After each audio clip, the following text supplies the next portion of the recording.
Right bulletin లో latest update చూస్తున్నాం. కుర్మాపురంలో పెద్ద పులి ఆపరేషన్ కొనసాగుతోంది. పెంకుటిల్లు నుంచి తప్పించుకుని సమీపంలోని పశువుల పాకలోకి వెళ్లిన పెద్ద పులి పాకలో ఉన్న పశువులను చంపి ఆ పాకలోనే ఉంది. తొలుత పాతపడ్డ భవనం నుండి బయటకు వచ్చిన పులి పొలాల్లో పరుగులు తీసి అక్కడి నుండి ఓ పూరి పాకలోకి వెళ్లింది.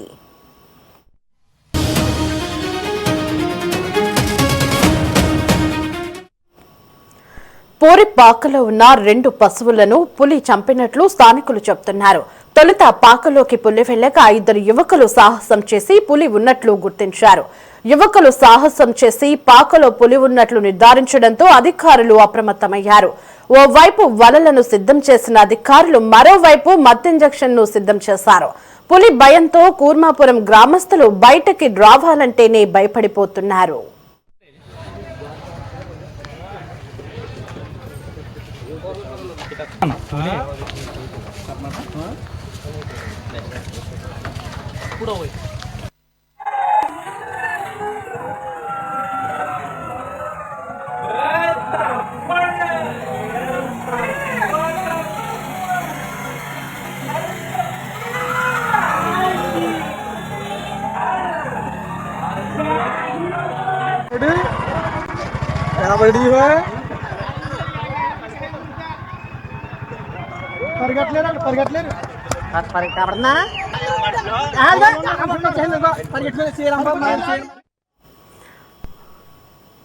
రైట్, ఇక ఇదే అంశానికి సంబంధించి మరింత సమాచారం మా కరెస్పాండెంట్ రామకృష్ణ ఫోన్ ఇన్ లో అందిస్తారు. రామకృష్ణ, కూర్మాపురంలో పెద్ద పులి ఆపరేషన్ అయితే కొనసాగుతోంది. అయితే తాజా సమాచారం బట్టి ఒక పూరిపాకలోకి ప్రవేశించిన పులి 2 పశువులను చంపి తిన్నట్లుగా కూడా మనకి సమాచారం అందుతోంది. పూర్తి అప్డేట్స్ ఏంటి?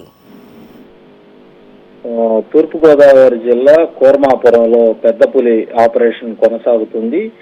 ఒక ఇంటి నుంచి తప్పించుకొని సమీపంలోని పశువుల పాకలోకి వెళ్ళినటువంటి పెద్ద పులి పాకలో ఉన్న పశువులను చంపి ఆ పాకలోనే ఉన్నట్లుగా కూడా తెలుస్తా ఉంది. తొలుత పాడుబడిన భవనం నుంచి పెద్ద శబ్దాలు రావటంతో పులి గాండ్రింపులతోటి స్థానికులంతా కూడా భయాందోళన చెందారు. దీంతో అటవీ శాఖ సిబ్బందికి సమాచారం ఇచ్చారు. స్థానికులంతా కూడా ఆ భవనం వద్దకు చేరుకునే సమయంలోనే పులి ఒక్కసారిగా ఆ పొలాల్లోకి పరుగులు తీసి ఆ సమీపంలో ఉన్నటువంటి పూరిపాకలోకి వెళ్లి అక్కడ తలదాచుకుంది. అయితే పూరిపాకలో ఉన్నటువంటి 2 పశువుల్ని పులి చంపినట్లు స్థానికులు అయితే ప్రస్తుతం చెప్తా ఉన్నారు. తొలుత పాకలోకి పులి వెళ్లిన తర్వాత 2 యువకులు సాహసం చేసి లోపలకు వెళ్లి పులి ఉన్నట్లు వాళ్ళు ఆ పాకలోనే పులి ఉన్నట్లు గుర్తించడం జరిగింది. యువకులు సాహసం చేసి పాకలోకి పులి ఉన్నట్లు నిర్ధారించడంతో అధికారులు కూడా అప్రమత్తమయ్యారు. ఒకవైపు ఆ పులిని పట్టుకునేందుకు వలలను కూడా అధికారులు సిద్ధం చేశారు. మరోవైపు మత్తు ఇంజెక్షన్ కూడా ఇచ్చి ఆ పులిని ఏదో విధంగా బంధించాలన్నట్టు ఆలోచనతోటి మత్తు ఇంజెక్షన్ కూడా సిద్ధం చేయటం జరిగింది. పులి భయంతో ప్రస్తుతం అయితే కూర్మాపురం గ్రామస్తులంతా కూడా బయటికి రావాలంటేనే భయపడిపోతా ఉన్నారు. మరోవైపు ఫారెస్ట్ అధికారులు కొంతమంది యువకులు కలిసి ధైర్యంగా ఈ పులిని ఏదో విధంగా బంధించాలన్నటువంటి ఉద్దేశంతో వాళ్ళంతా తమ యొక్క ప్రయత్నాలు అయితే కొనసాగిస్తా ఉన్నారు. దేవి. రైట్ రామకృష్ణ.